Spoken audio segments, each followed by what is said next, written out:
Let's try this again. Welcome back, everyone. J-Bone here for Smash This Podcast. See, now I'm just pissed off.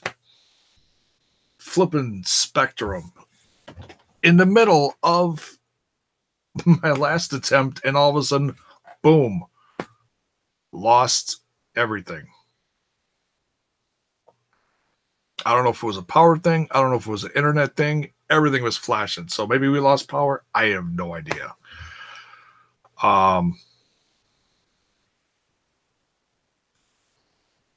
So, all right. It was just weird because I'm talking about supernatural stuff, and then all of a sudden the lights started flickering, and I lost internet, and we lost everything for like a split second, which completely knocked out the show, unfortunately. Oh.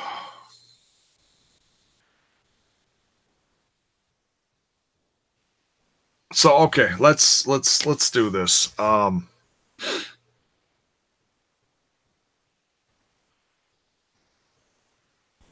I hate the fact I got to do this all over again because I just did like I was almost at the end too. That's the most frustrating part.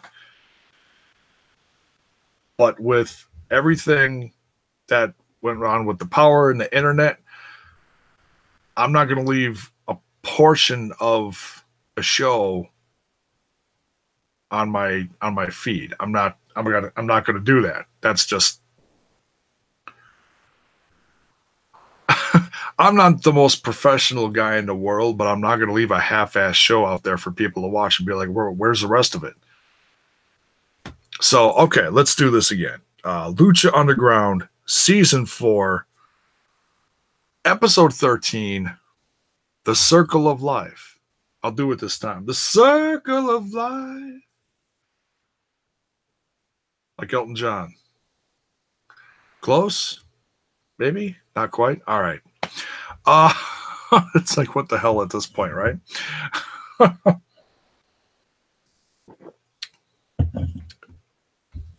And the YouTube live, like just going live on YouTube, yeah, that doesn't work too hot. I've tried that several times.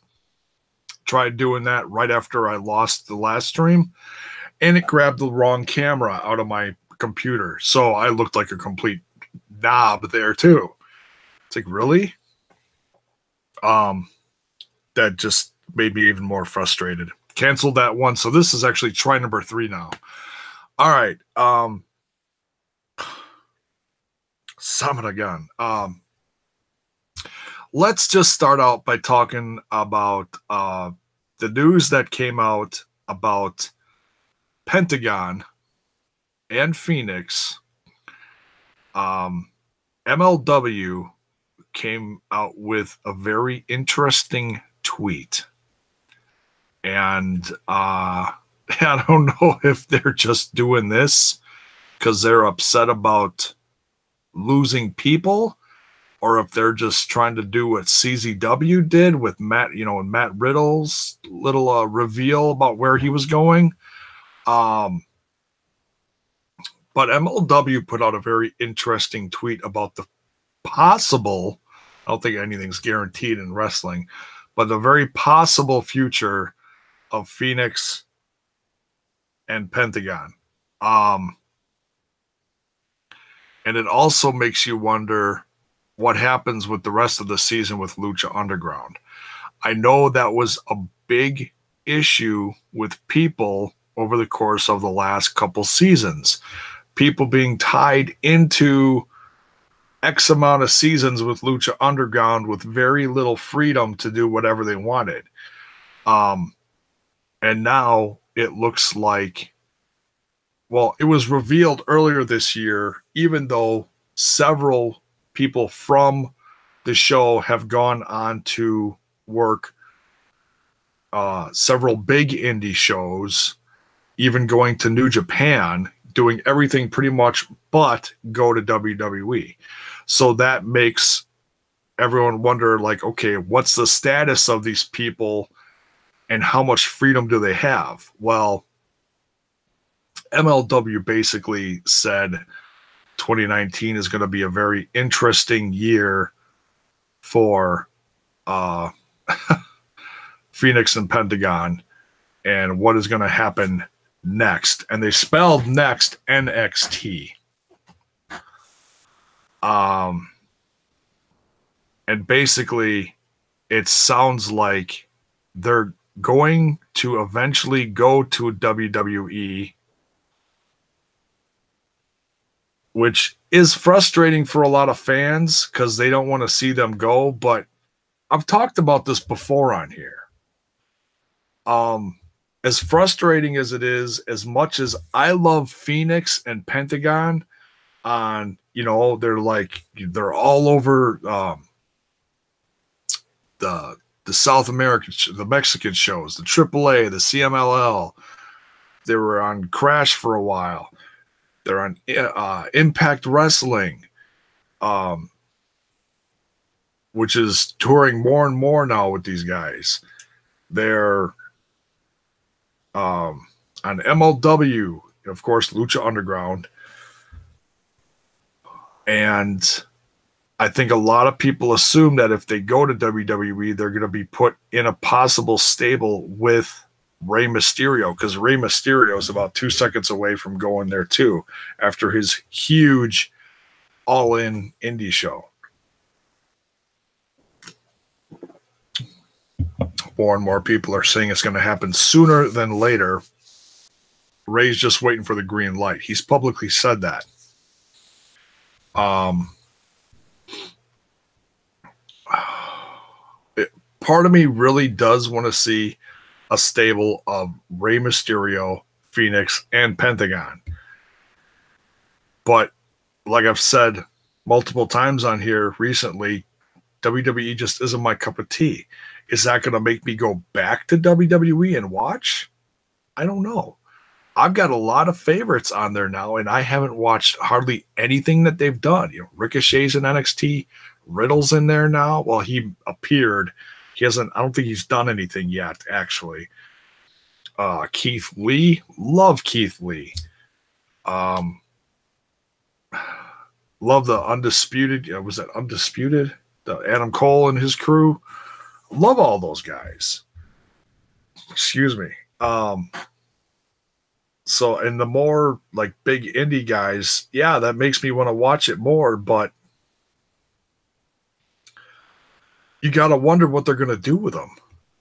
Because what Phoenix and Pentagon are doing now all over the indies and MLW, Lucha Underground, Impact Wrestling, and everywhere and anywhere they go, all over the country, all over the world for that matter, they are killing it. They are the hottest thing going. And what is WWE going to do with them? I mean, the stuff that they're doing now is just, I'm just not digging it. It's just not for me. I'm sure other people love watching it on a regular basis.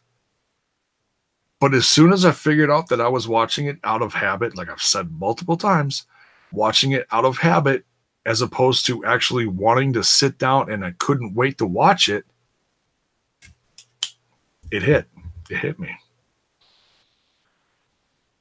So that makes me worried about their future, and I know a lot of fans don't want to see him go, but you gotta step in their shoes for a minute. As much as me personally, no, I don't want to see him. I want to see him keep kicking ass in Impact Wrestling and MLW and all over the place. Hell, AAA, everywhere. You got to think about what these guys want. It's not about us. I mean, yeah, it is about us, but we're not them. What do they want for their future? They're going to become successful in the WWE. They're going to have a whole new platform to perform on.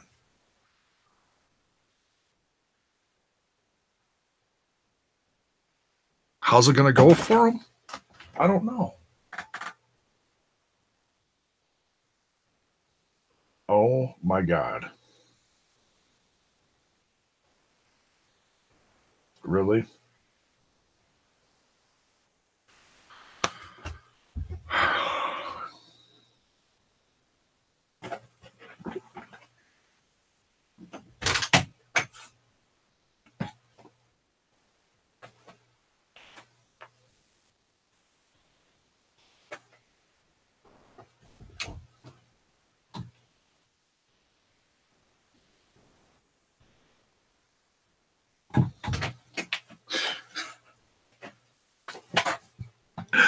Could anything else go wrong tonight? Cat just caught a mouse. So I'm like, get out of here with that thing. Oh my God. Oh. And this is why I have a few beers while I'm live, because you just never know. Unbelievable. Crazy. I thought I was alone in here. Freaked the hell out of me. Oh, Jiminy Christmas. Where was I? Okay. So, Pentagon and Phoenix. Like I said, yeah. A lot of us, and I've seen the reactions out there to this. Fans who are loving what they're doing on MLW and Impact and AAA don't want to see him go to WWE. But that may not be everyone, you know. Maybe a lot of people who still watch all the different stuff, all the alternatives along with WWE, are excited about it, you know. And I used to be excited about guys getting signed to WWE. I'm not really anymore, just because I've been so out of touch with what's going on. I mean, I know what's going on because I see the stuff on social media, so I see what people are sharing, I see what people are talking about. But what's the latest thing? Oh, Luke Harper's back in NXT. Don't even know what that means. But apparently he had a good match with Ricochet, so hey, hats off to him. So yeah, I mean, a lot of people are talking about this. I don't want to use this whole broadcast to talk about it. I just wanted to touch on this because I originally was going to touch on this at the end of my review. Well, now I'm switching it up and I'm starting at the beginning. So, oh my God. All right, so doing this again. This week's Lucha Underground. Incredible episode. The cinematic stuff in the beginning of the episode is stuff that we've been waiting to see, the culmination of so many little things since season 1, namely what is going to happen with Katrina and Mil Muertes and everything surrounding the power that they hold, and also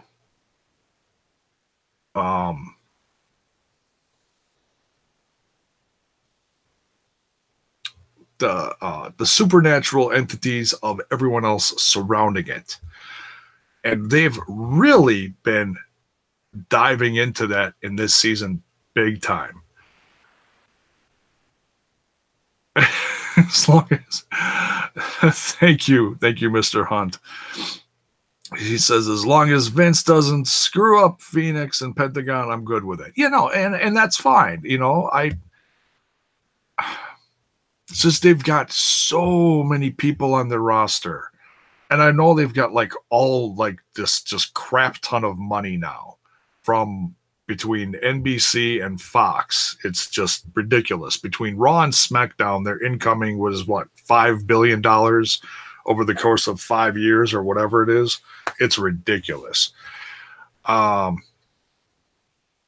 Crazy. You know, so they can afford to, you know, go after everyone and their mother. But I love the alternatives right now. So, you know, I don't want to see people that I love on the alternatives go away, but you got to look at it from their point of view as much as it may upset us. So, all right, that's all I'm talking about. I'm not going back to that now until we hear further news, but I'll be keeping a very close eye on that story. So we're going to try to speed this up a little bit because I already went over this whole thing almost already. Melissa Santos confronting Katrina. Katrina's in with Mil Muertes, basically saying, I'm done with you. I don't need you anymore. This relationship, this power move of ours is over. And she gives him the the stone that she's been guiding him with. And he's very emotionless through this whole thing, which is very interesting because we always see him full of rage. We see him come out, grab the camera, and get in the ring and just destroy whoever he's with. Now he's left holding this stone, and he's just staring at it, and doesn't say anything, nothing. But you could see he's like, I love his eyes. So, the contacts or whatever they're doing to his eyes. I love it because he looks at the stone, and then you see is just you see the rage in his eyes. So Katrina's like, we're done. Gives him the stone, turns around to walk away, and is confronted immediately by Melissa Santos. Love their fight.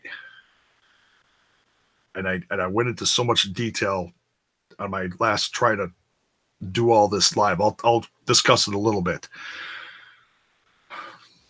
As frustrating as it is to do it all again, it's okay. Deep breath. Okay. Their fight, I compared it to a couple different things. With the sound effects and everything that there was, it reminded me of like the old kung fu movies that they show on the El Rey network.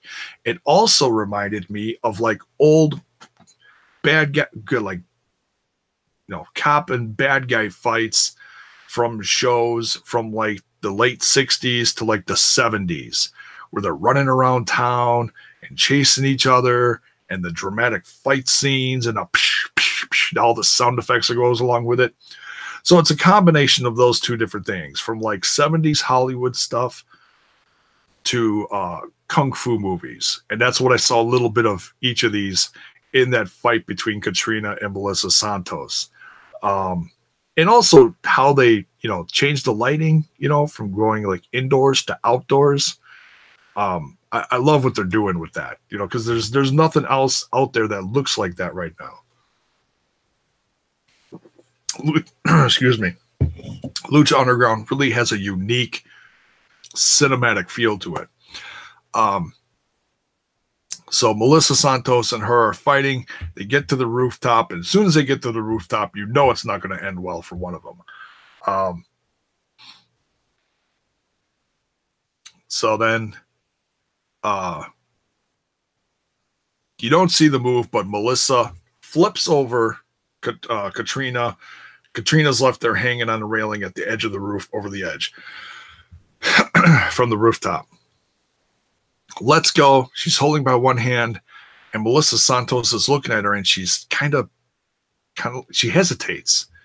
She realizes that has the ability and the opportunity now to end someone's life, and that's so not a side of Melissa Santos that we've seen before. It's a whole new character aspect that we've seen, as opposed to just a charismatic person in the ring announcing names. We saw a little bit of the wrestling last season with Phoenix, but this was a whole new thing. Excuse me. And so as she's sitting there contemplating, which probably in the character's head took like forever, out of nowhere comes Mil Muerte, says, "Move," and tells her, I think he tells her to leave, and then grabs her hand that's still holding on, puts the rock that she just gave him in her hand, and he says, "Something to remember me by," and lets her go. And there's so many little snippets and pieces from this fight scene and what happens after this scene with Aerostar and Phoenix that are part of the season 4 trailer, and all these little things that you're like, "Ooh, what's this? What's this little part? What's this little scene?" It's all coming together now. And being almost 2/3 of the way through this season now is just wow, it's crazy. So the next portion of this, Melissa Santos is on the ground staring at now what we assume to be the remains of Katrina. They don't really show her.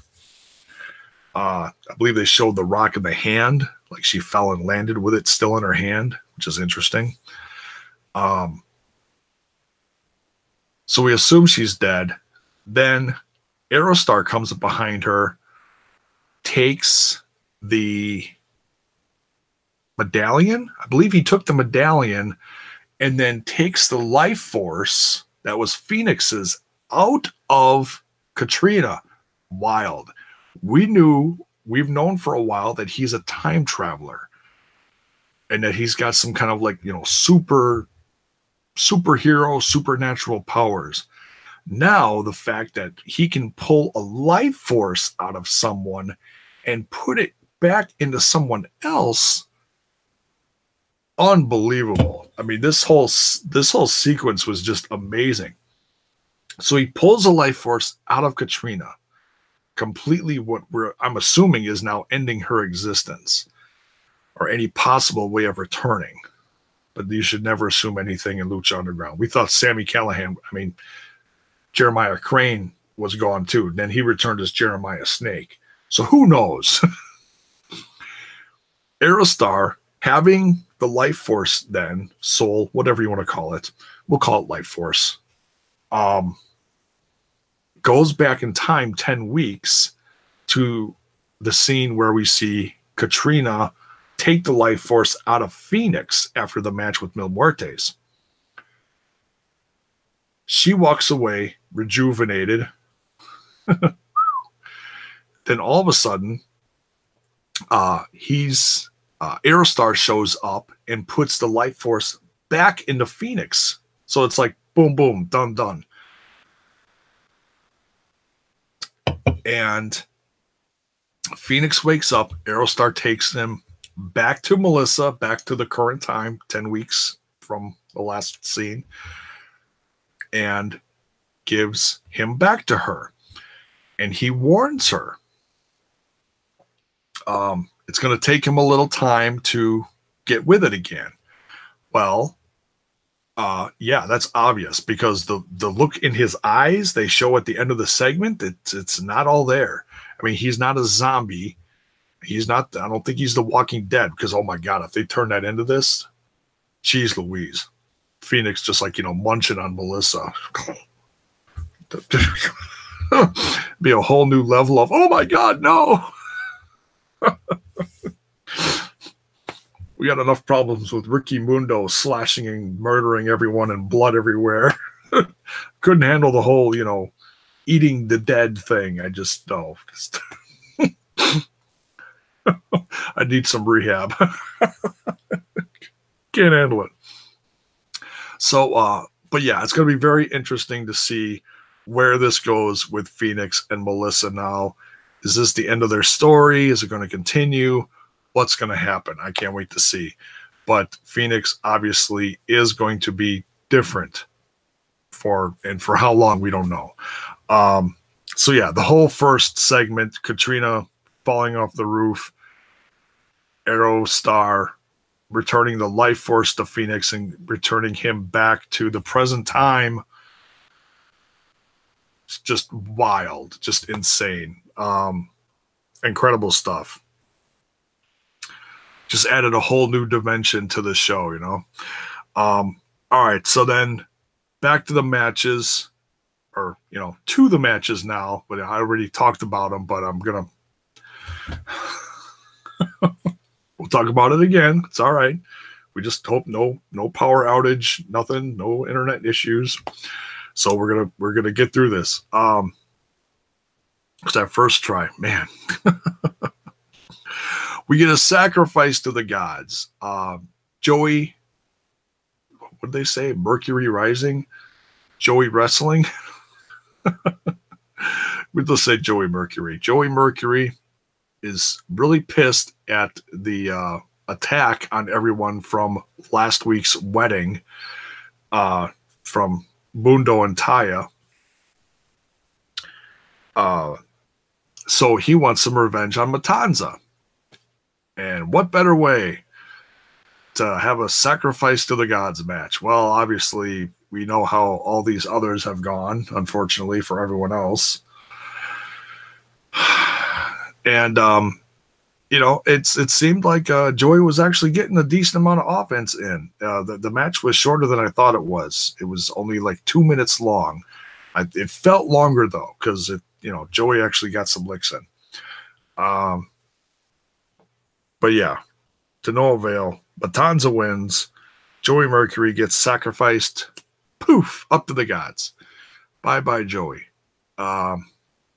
Crazy. Very cool to see him. What I touched on before when I was talking about when I tried to do this earlier. The sad news that he was arrested in Chi-Town this last weekend, right before All In. He was supposed to partake in that show somehow, produce it, one of the matches. And I don't know the rest of the story. All I know is that there was a warrant for his arrest, and they arrested him. So, I hope Joey fixes this, and whatever his future is, it gets cleaned up and he gets another fresh start, because man, he doesn't need any more bad luck. Look at what just happened in the episode. He just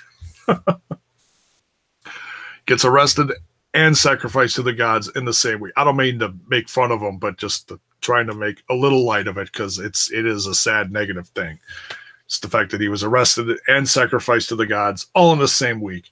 Damn. Poor Joey. But on the serious side, I hope things do go better for him in the future. So here's to you, Joey. Hope you get a fresh start soon. With whatever the situation is. I have no idea down in Florida.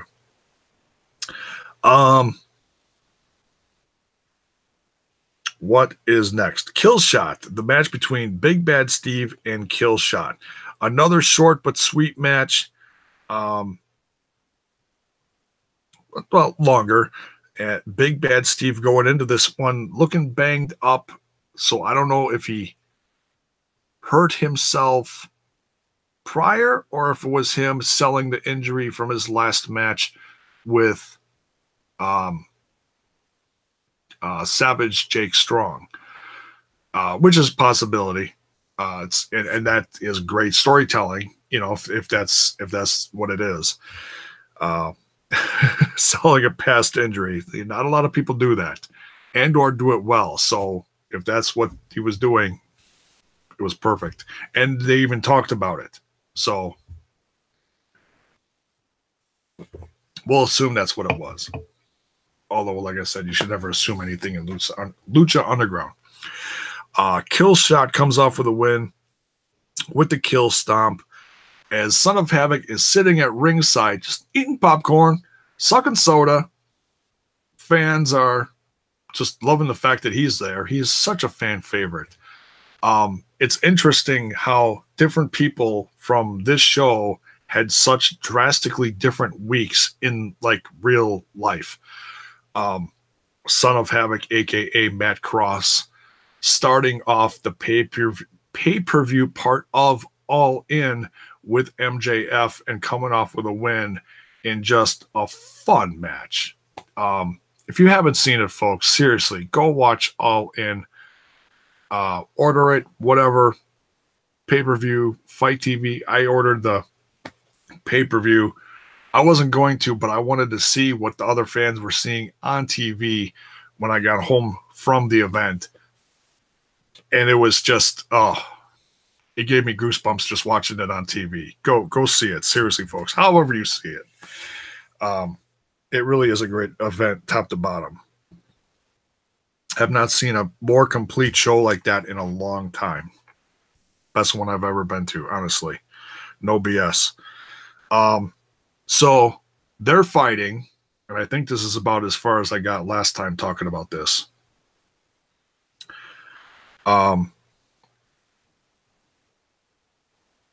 Killshot beats Big Bad Steve, gets into a fight with Son of Havoc outside the ring post-match, and as the brawl is starting to get back into the ring from outside, Son of Havoc grabs Killshot's mask and unmasks him.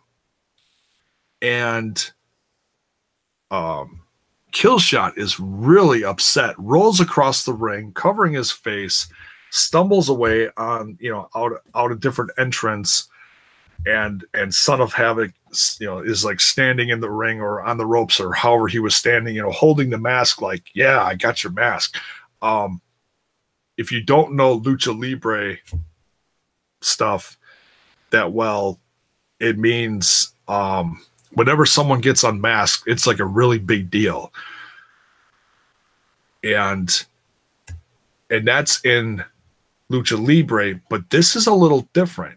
This might have to do more with just hiding an old military identity, which is very significant for Killshot, because we've never seen his identity. We've seen Dante Fox's identity when they had that huge war last season, which is still one of the best hardcore matches I've seen of all time. And if you haven't seen that, folks, go check it out. It's so bloody and and I don't usually enjoy hardcore bloody matches, but this one just left pieces of flesh everywhere. It's insane. Good storytelling though.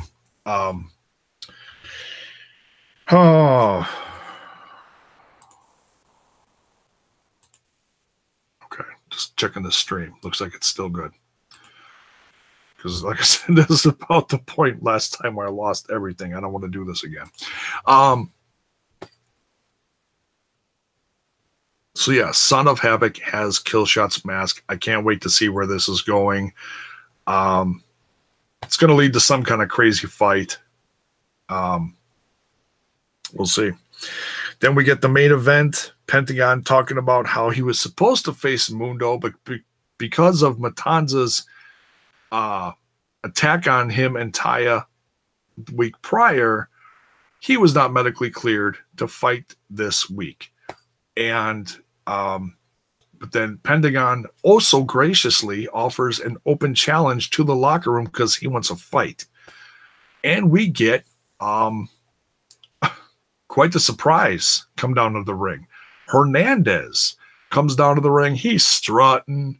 There's just something about, old school Hernandez. I remember him strutting back in the early days of TNA, and the old LAX. Oh, man, good stuff. So it's great to see him fight Pentagon. And they had a pretty good match. I really enjoyed it. But Pentagon is just so damn good. And ended up taking him down with that, what do they call that? I think they call it the Penta driver, something like that. It's a modified driver. And yeah, great match though. Pentagon retains, and post-match, just as he's about to break his arm again, King Cuerno shows up and attacks Pentagon with his own championship belt. Title. Sorry. No, people don't like belt. It is a belt, though. It goes around your waist. Although most people don't carry it like that. Anyways. So King Cuerno shows up and obviously wants the Lucha Underground Championship. And we haven't seen a lot of King Cuerno this season. Very interesting, though, that he's hiding the gauntlets. And I got a feeling we're going to see that story continued very soon, too, as far as where and or when the gauntlet is hidden with the help of Aerostar and others. So, but now that Katrina's out of the way, or is she? We shall see. But yeah, solid episode. Great cinematic opening. I love these. And it completed what we think is completed so many stories, tied a lot of stuff together, expanded other storylines as far as what other powers some of these guys that we really don't know a lot about, like Aerostar, have. Time traveler, godlike powers. Just wild. Just wild. Loved it. Yeah, can't wait to see what's next from this wild and crazy show. We're almost 2/3 the way through the season. Still have yet to hear any comments or discussion on season 5. I know the crew is hoping to see season 5 get taped this fall. No, fall is quickly approaching. We'll have to wait and see. They gotta find a new temple too. I don't think they can go back to the old one, and the ice temple is no longer in existence. It was condemned right after they got done filming this season. So don't know. We'll have to wait and see. But hey, that's going to do it for this one. Sorry about all the chaos and the trying to broadcast this. The first show, like I said, we lost power, internet, everything. And I didn't want to leave that show not complete, just out there. I tried to start it again. The YouTube wouldn't let me. It was already done. So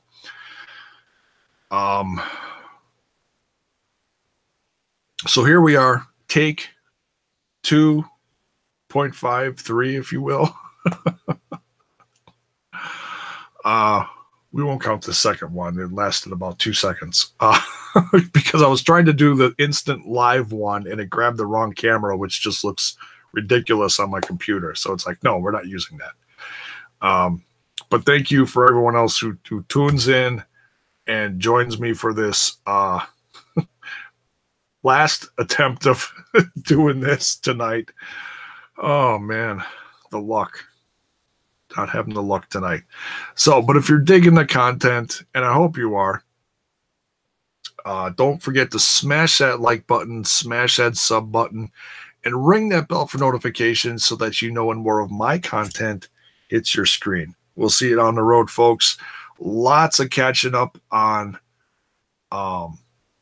Impact Wrestling shows.